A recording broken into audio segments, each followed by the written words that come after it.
Pada 12 Mei 2018 di Jakarta, orang-orang menemukan pintu besi peternakan ular terbesar di wilayah itu sedikit terbuka. Mobil pemilik rumah terparkir di tempatnya, lampu-lampu masih menyala, dan kandang-kandang ular masih penuh dengan suara desisan.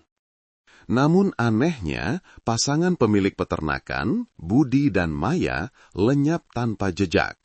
Uang tunai 500 juta rupiah di dalam brankas juga ikut raib. Tidak ada setetes darah, tidak ada jejak sepatu asing. Yang ada hanyalah ular-ular sanca kembang seberat ratusan kilogram itu tiba-tiba menjadi lebih ganas dari biasanya. Mereka memiliki segalanya, uang, reputasi, dan ikatan keluarga. Tetapi batas antara manusia dan binatang buas terkadang lebih tipis dari yang kita duga. Dan rahasia paling mengerikan justru akan terungkap melalui setiap potongan daging dari kawanan ular yang lapar akan daging manusia itu. Hari ini, saya akan menceritakan kepada Anda setiap detail, setiap petunjuk untuk melihat dengan jelas bahwa makanan terakhir ini tidak hanya berisi daging dan tulang, tetapi juga darah daging keluarga sendiri. Di tengah kesuksesan bisnis ular sanca milik Budi dan Maya yang sedang menanjak, sebuah nama tak terduga muncul kembali di dalam rumah yang sudah begitu damai itu. Bayu, adik bungsu Budi. Bayu baru berusia 25 tahun. Usia di mana seharusnya ia masih punya jalan panjang untuk memperbaiki diri, tetapi ia sudah terjerumus dalam kubangan judi. Orang bilang, jika keluarga beruntung, si bungsu akan menopang. Jika keluarga bernasib sial, si bungsu akan menghancurkan. Dan kalimat ini dirasakan betul oleh orang tua Budi. Selama hampir setahun, Bayu berkelana dari selatan ke utara, meminjam uang di mana-mana untuk membayar utang. Bukannya lunas, ia malah menumpuk utang baru sebesar 600 juta rupiah dari perjudian online. Utang menumpuk, Bayu bersembunyi. Para debt collector menelpon orang tua mereka di tengah malam, menggedor pintu dan mengancam akan membacok seluruh keluarga. Dalam situasi terdesak itu, hanya Budi dan Maya yang menjadi pelampung penyelamat terakhir. Budi saat itu merasa marah sekaligus kasihan. Kasihan pada orang tuanya yang sudah tua dan khawatir adiknya akan dihabisi preman di jalan. Tapi ia juga marah pada adiknya yang tidak pernah memikirkan orang lain selain dirinya sendiri. Maya hatinya lebih lembut. Dia berkata pada suaminya, "Sudahlah mas, dia sudah salah jalan, beri dia kesempatan untuk pulang. Ibu terus menangis, masa kita tega?" Budi mengangguk sekali, sebuah anggukan penuh harapan. Mungkin kali ini adiknya akan sadar, jika punya nasi untuk dimakan dan baju untuk dipakai, ia akan berubah dan memulai hidup baru.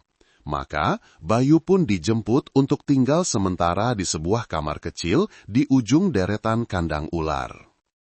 Hari pertama, Bayu berdiri diam di tengah peternakan yang berbau amis pekat. Tangannya mengelus lembut punggung seekor ular sanca kembang sepanjang lebih dari 3 meter. Tatapan matanya saat itu, jika diperhatikan, memancarkan kilam kelabu yang aneh, campuran antara ketakutan dan perhitungan. Tapi siapa yang peduli? Seluruh keluarga saat itu masih percaya. Darah daging, jika saling menyayangi, pasti akan berubah. Hari-hari pertama, Bayu hidup seperti adik bungsu yang benar-benar baik. Pagi-pagi, ia membantu Maya membersihkan kandang, memotong ayam untuk umpan, dan menarik karung-karung pakan yang berat. Semua orang memujinya rajin sekali. Budi mulai percaya adiknya masih muda, masih bisa menjadi baik.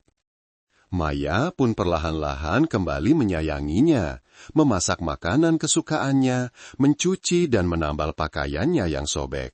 Terkadang, dia diam-diam menyelipkan sedikit uang untuk Bayu membeli rokok, berpesan agar tidak ada yang tahu. Namun tak ada yang menyadari, di dalam kamarnya yang terkunci setiap malam, wajah Bayu terpaku pada ponsel. Layar biru yang menyala terang menampilkan angka-angka yang terus berubah. Setiap pesan baru dari para penagih utang berbunyi, "Kapan bayar lagi? Aku tidak bisa menunggu lagi." Permainan judi online terus berulang, dan utang 600 juta itu dengan cepat membengkak menjadi 1 miliar rupiah. Sekali terbiasa dengan judi, orang tidak lagi mengenal rasa takut. Bahkan Budi dan Maya tidak tahu bahwa sebagian dari uang yang mereka bantu bayarkan sebelumnya telah digunakan Bayu untuk berjudi lagi. Bayu, si adik bungsu yang dijemput pulang layaknya penyelamat keluarga, pada akhirnya justru menjadi benih kejahatan di dalam sarang mereka sendiri. Budi dan Maya mengira mereka telah mengulurkan tangan menyelamatkan adik mereka. Tak disangka, mereka sedang memelihara seekor ular berbisa tepat di samping tempat tidur. Tapi itu barulah awal dari santapan terakhir, di mana kepercayaan dicabik-cabik dan kawanan ular tak berjiwa menjadi satu-satunya saksi. Orang pertama yang menemukan hilangnya pasangan pemilik peternakan itu tak lain adalah Bayu, adik bungsu yang baru saja ditolong oleh kakak dan iparnya. Pagi itu, Bayu kembali setelah perjalanan mengantar ular keluar kota. Dari kejauhan, ia sudah melihat pintu besi yang sedikit terbuka. Mobil Budi masih terparkir di halaman. Kandang-kandang ular penuh dengan suara desisan.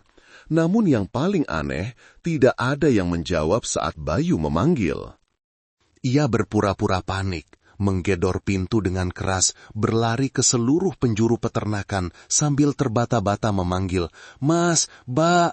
Wajah Bayu saat itu, menurut tetangga, pucat pasi seperti daun pisang. Suaranya bergetar seolah akan menangis. Siapapun yang melihat pasti percaya bahwa si adik bungun itu benar-benar khawatir. Ketika polisi tiba, seluruh rumah kosong, pintu tidak terkunci, tidak ada tanda-tanda perlawanan. Di dapur, piring-piring bekas makan masih berserakan. Di atas meja, beberapa karung pakan ular masih menumpuk.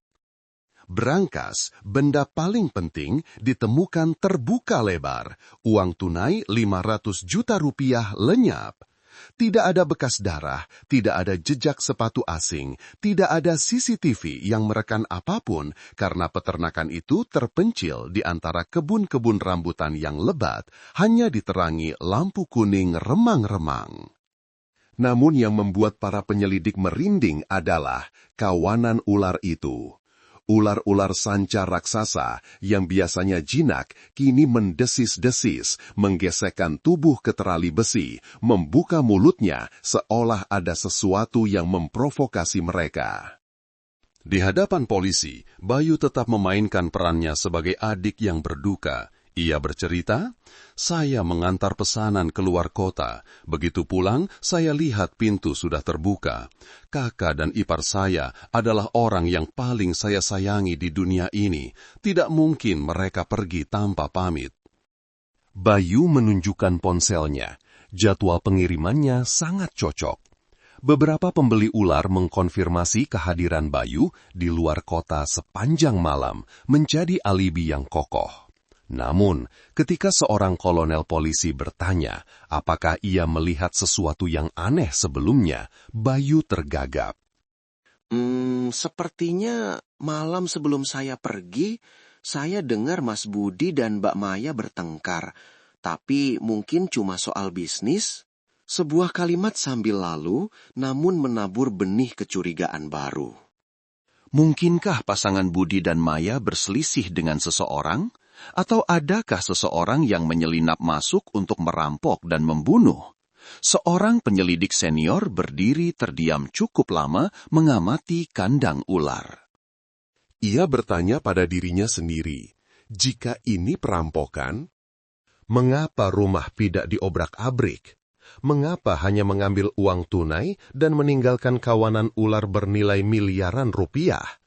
Dan mengapa tidak ada tanda-tanda perlawanan? Pertanyaan-pertanyaan itu semakin memperketat suasana suram di sekitar peternakan. Polisi menyita sebuah sendok kayu yang masih ada sisa aneh di panci sayur, sebuah jejak yang tampak sepele namun kelak menjadi kunci penting.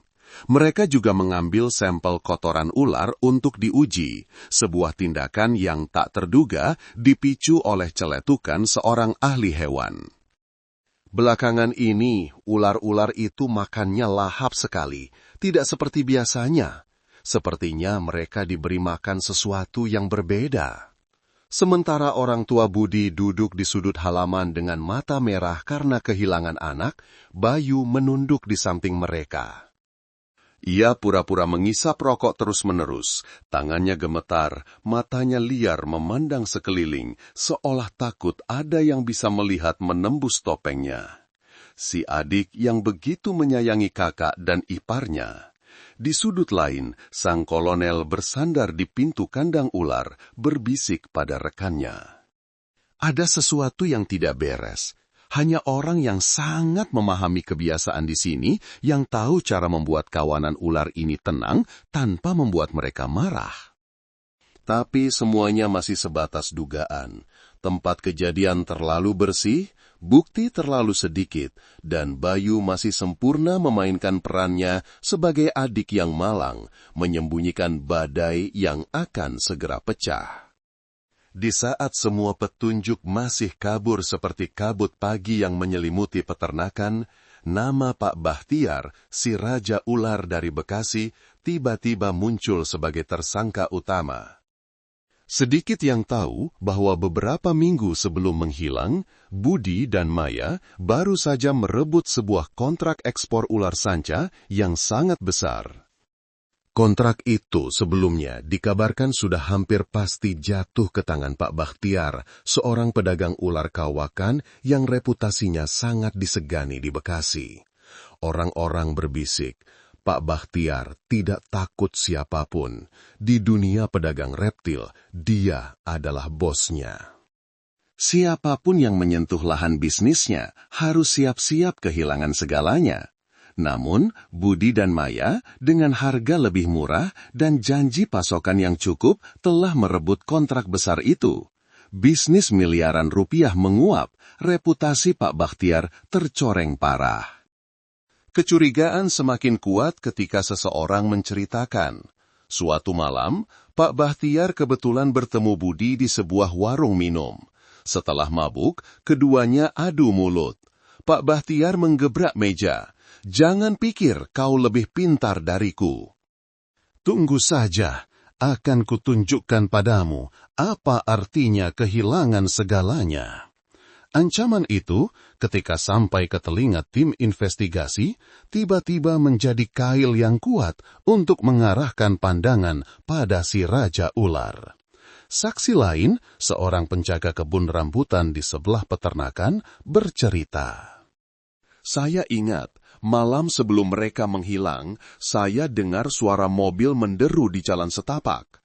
Saya mengintip dan melihat sebuah mobil pick-up dengan lampu kuning. Mobil itu tancap gas ke arah Bekasi." Kebetulan, Pak Bahtiar terkenal memiliki sebuah mobil pickup tua yang bak belakangnya sering digunakan untuk mengangkut ular dan pakan hidup. Petunjuk ini semakin meyakinkan tim bahwa Pak Bahtiar berada di sekitar lokasi pada malam Budi dan Maya menghilang. Suatu pagi, Pak Bahtiar diundang ke kantor polisi. Ketika penyelidik menyinggung soal mobil pickup malam itu, Pak Bahtiar tertawa sinis. "Mobil saya banyak yang pakai, kenapa tidak tanya mereka saja?"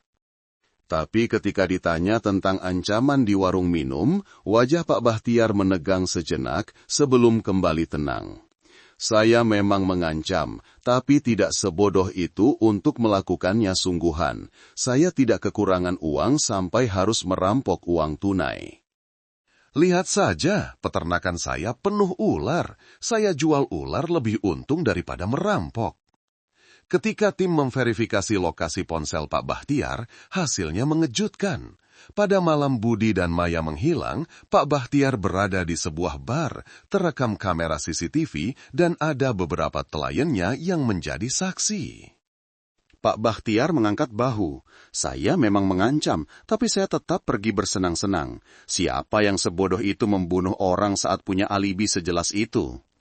Namun ada satu detail kecil yang luput dari perhatian. Saat memeriksa mobil pikapnya, tim investigasi menemukan jejak lumpur aneh di bagian bawah mobil, berbeda dengan jenis tanah di sekitar bar. Bannya juga menempel sehelai daun kering, sangat mirip dengan daun dari kebun rambutan dekat peternakan Budi. Sebuah goresan kecil, tapi cukup bagi Kolonel Dedi untuk menahan Pak Bakhtiar lebih lama untuk beberapa putaran interogasi. Dan akhirnya, Pak Bakhtiar dibebaskan karena alibinya terlalu kuat. Tapi, bayangan kecurigaan masih menggantung. Mungkinkah si Raja Ular menyewa orang lain untuk melakukan perbuatan itu? Atau dia hanyalah bayangan yang sengaja diciptakan seseorang untuk menutupi pelaku sebenarnya? Di kejauhan, kandang ular masih berdesis.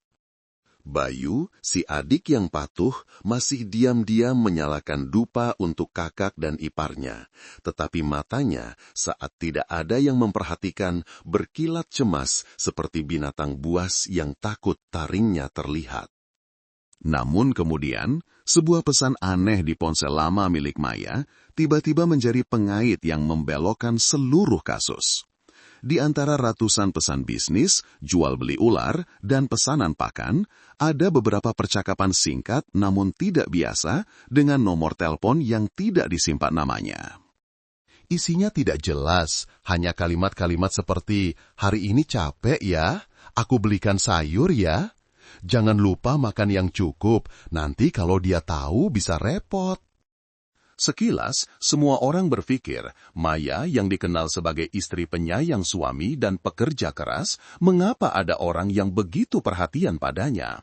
Pemilik nomor telepon itu adalah seorang pemuda bernama Hendra, seorang kurir yang sering keluar masuk peternakan untuk mengantar pakan, umpan hidup, atau membantu mengantar ular ke pelanggan. Ketika polisi bertanya ke tetangga sekitar, seorang tetangga tua bercerita, "Beberapa kali saya lihat si Hendra itu datang. Kalau Mas Budi sedang pergi jauh mengantar pesanan, Mbak Maya berdiri di halaman ngobrol berdua lama sekali dengannya. Pernah juga dia bawa makanan sampai ke dapur, lalu pulangnya agak lama. Saya kira cuma urusan bisnis biasa." Siapa sangka, ucapan itu seperti pisau yang merobek selubung kebahagiaan yang selama ini dibangun Budi dan Maya. Orang-orang mulai berbisik, mungkinkah Maya berselingkuh? Mungkinkah karena uang dan cinta ia berbuat nekat? Kolonel Dedi duduk di depan papan analisis kasus, mengetukkan pulpen ke meja. Jika Hendra benar-benar punya hubungan gelap, ia bisa dengan mudah mengetahui jadwal Budi. Jika Maya punya motif untuk kabur bersama kekasihnya, ia tidak akan membiarkan berangkas terbuka begitu saja. Atau mungkin segalanya sudah di luar kendali. Skenario yang lebih kelam. Hendra dan Maya berencana kabur, tetapi kepergok oleh Budi, dan keduanya dibunuh oleh Hendra untuk menutupi jejak. Setiap pertanyaan membuka cabang kecurigaan baru yang rumit seperti jaring laba-laba. Ketika Hendra dibawa ke kantor polisi, pemuda itu tampak pucat dan kurus. Wajahnya gugup, matanya merah karena kurang tidur, tetapi pandangannya kosong, menunjukkan lebih banyak ketakutan daripada kelihayan. Di depan para penyelidik, Hendra mengaku tanpa berbelit-belit, "Iya Pak, saya memang suka sama Mbak Maya, tapi itu cuma cinta sepihak. Dia sering minta tolong saya belikan makanan, kadang masak sayur buat saya, tapi dia tidak pernah bilang mau meninggalkan Mas Budi. Dia hanya sering mengeluh soal beratnya bisnis." Ponsel Hendra juga tidak berisi panggilan mencurigakan pada malam Budi dan Maya menghilang. Tapi poin kuncinya, riwayat GPS menunjukkan malam itu Hendra berada di kos kecilnya di ujung gang, di samping ibunya yang terkena stroke dan para tetangga mengkonfirmasi ia tidak pergi kemana-mana. Penyelidikan menyaring setiap sudut. Pesan-pesan mesra itu ternyata hanyalah bentuk perhatian canggung dari Hendra, tidak cukup untuk dirangkai menjadi skenario kejahatan. Kisah asmara itu tiba-tiba menjadi pengalihan isu, umpan untuk menyesatkan, tetapi tetap meninggalkan goresan di benak publik. Mungkinkah Maya terlalu kesepian di tengah peternakan yang penuh bau amis dan ambisi untuk kaya? Atau justru kebaikannya yang berlebihan tanpa sengaja menciptakan gosip yang memberi alasan bagi pelaku sebenarnya untuk membunuh? Lalu merekayasa cerita perselingkuhan untuk membunuh suaminya? Kolonel Dedi menutup map berkas, menghela napas. Kalau tidak ada motif ini, pasti ada motif lain. Tapi anak ini tidak punya nyali untuk membunuh 2 orang, lalu melenyapkannya seperti hantu. Hendra dibebaskan, berjalan gontai keluar dari gerbang tahanan. Semua tuduhan bahwa ia merebut istri orang lalu merampok uangnya sirna di tengah malam. Sementara pelaku yang sebenarnya masih bersembunyi di kegelapan. Jadi, tersangka nomor 2 yang tampaknya menjadi jawaban runtuh seperti istana pasir. Malam itu, Kolonel Dedi duduk sendirian di dekat kandang ular. Ia diam-diam mendengarkan desisan yang teratur, bau amis yang menyengat naik ke tenggorokan. Ia bergumam, jika ini perampokan dan pembunuhan, mengapa pintu tidak didobrak? Jika perampokan, mengapa hanya mengambil uang tunai dan meninggalkan peternakan bernilai miliaran? Dan yang terpenting, Siapa yang berani masuk ke tengah-tengah kawanan ular lapar tanpa diserang sama sekali? Pandangannya berhenti pada Bayu, si adik yang selalu punya alasan sempurna untuk muncul di setiap waktu dan tempat. Bayu paling tahu kebiasaan makan kawanan ular itu, dan dialah yang bertugas memberi mereka makan setiap hari. Kegelisahan sang kolonel benar-benar memuncak ketika hasil pemeriksaan sampel kotoran ular tiba di meja tim. Seorang teknisi laboratorium hewan melapor, "Pak, ada tanda-tanda makanan aneh." Kotoran ular ini mengandung lemak dan protein lebih tinggi dari biasanya. Terutama di dalamnya ada serat kain, rambut, dan serpihan tulang yang sangat kecil, bukan tulang ayam atau bebek. Rasa merinding menjalari punggung semua orang yang hadir di ruang rapat. Seseorang bergumam, jangan-jangan mereka memakan manusia. Kolonel Dedi tidak bisa diam lagi. Ia memerintahkan untuk mengamankan kawanan ular itu dan memanggil tim dokter hewan profesional untuk membedah perut salah satu ular terbesar. Itu adalah seekor sanca kembang jantan seberat hampir 70 kg yang pernah dipelihara khusus oleh Bayu karena sulit makan dan sering menolak umpan. Pemandangan di halaman peternakan itu tak ubahnya seperti upacara bedah yang mengerikan. Pisau bedah menembus kulit ular yang tebal seperti ban mobil. Bau amis pekat menyebar bercampur dengan suara sayatan. Di dalam lambungnya, gumpalan daging bercampur serpihan tulang menyatu dengan sisa makanan. Dan hal yang tak terduga, sebuah gigi palsu porselen yang masih utuh dengan pin titaniumnya. Ketika dibandingkan dengan rekam medis, gigi palsu itu cocok dengan gigi Budi yang rusak. Di samping itu, sebuah kancing baju dari kain yang identik dengan kancing baju yang dipakai Maya pada hari ia menghilang juga ditemukan dari sistem pembuangan limbah. Bayu masih memainkan perannya sebagai adik yang malang saat dipanggil untuk diinterogasi. Awalnya Bayu membantah keras, "Saya tidak tahu siapa saja bisa memberi makan ular, saya tidak ada di sana." Tapi di hadapannya ada kantong plastik berisi serpihan gigi porselen dan kancing baju, masih dengan noda darah kecoklatan. Kolonel Dedi perlahan mengajukan pertanyaan, setiap kalimat bagai tusukan pisau. Siapa yang bisa membuka berangkas tanpa merusaknya? Siapa yang tahu jadwal pengiriman untuk menyusun alibi? Siapa yang tahu cara mengolah daging dan mencacahnya untuk pakan ular tanpa meninggalkan jejak darah? Keringat dingin membasahi tubuh Bayu, jari-jarinya mencengkram erat tepi meja. Matanya tidak lagi menunjukkan penyesalan, melainkan ketakutan yang gemetar. Bayu yakin semuanya sudah dimakan bersih. Ia tidak menyangka kawanan ular, komplotan tak sadarnya, justru membisikkan petunjuk berdarah dingin. Dalam benak Bayu, keserakahan telah menghapus batas-batas keluarga. Ia percaya memutilasi dan memberikannya pada ular adalah rencana sempurna. Tanpa mayat, tidak akan ada kasus pembunuhan. Tapi yang tidak ia perhitungkan adalah sisa-sisa di dalam perut ular.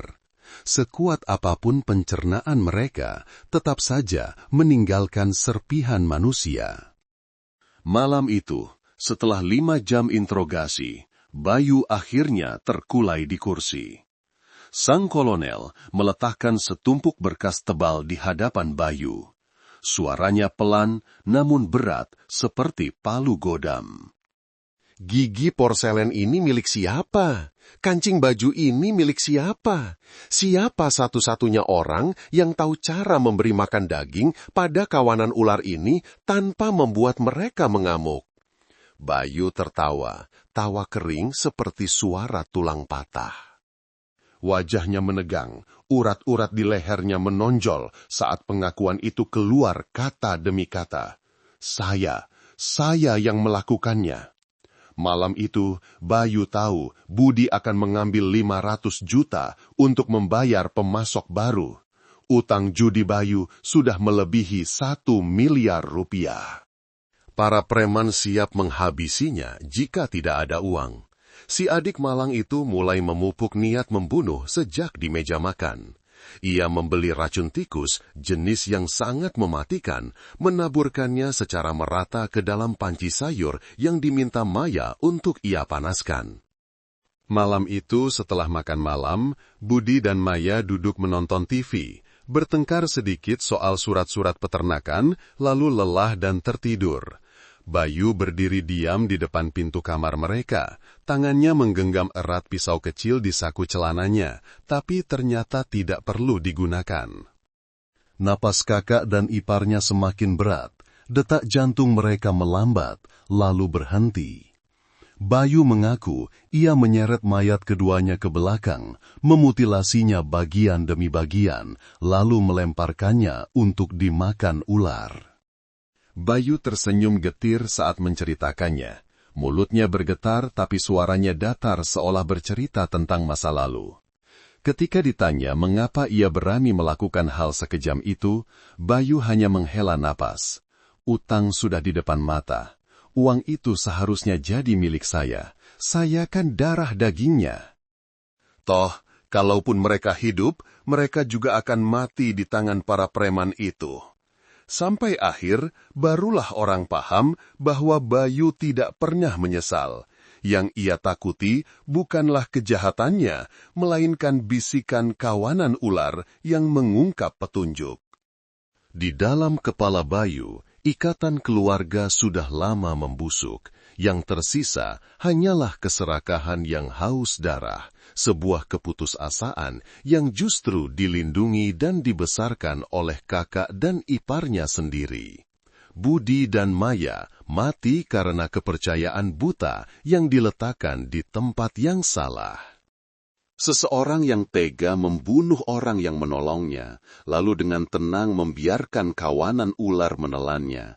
Apa bedanya dengan binatang buas itu?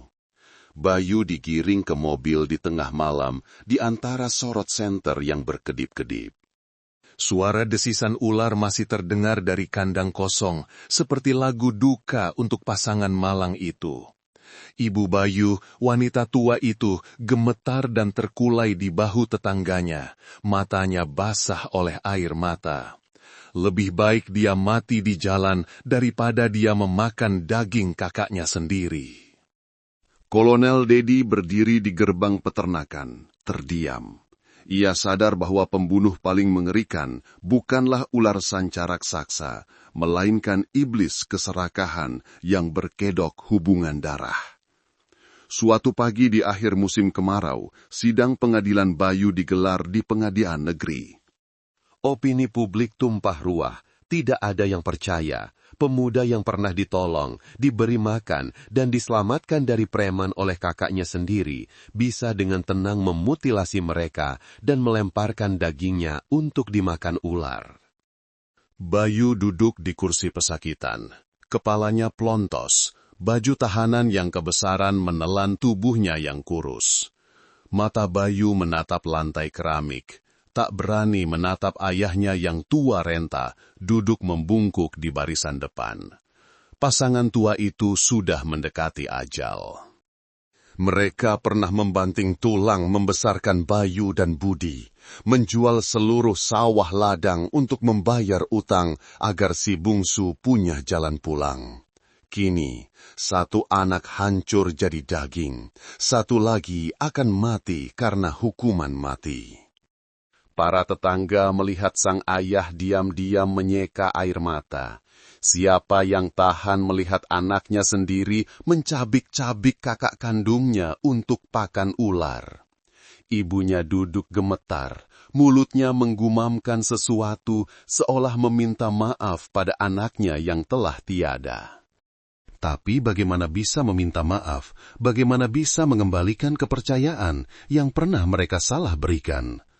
Majelis hakim menyatakan Bayu bersalah atas pembunuhan berencana yang sadis, perampokan, dan menghilangkan jenazah dengan cara yang sangat keji. Vonis hukuman mati bagai pisau yang menebas cabang terakhir dari pohon keluarga ini. Di depan hakim, Bayu tidak menangis. Ia hanya menunduk, menghela napas seolah telah melepaskan beban. Kalau saja waktu itu saya bisa bayar utang, kakak dan ipar tidak perlu mati. Tapi di balik bisikan itu, orang hanya melihat seseorang yang menyalahkan takdir, bukan penyesalan yang tulus. Kehilangan satu-satunya yang tersisa adalah orang tuanya yang harus menanggung sisa hidup mereka dengan rasa sakit yang tak termaafkan. Setelah persidangan, peternakan itu dijual murah. Kawanan ular dimusnahkan.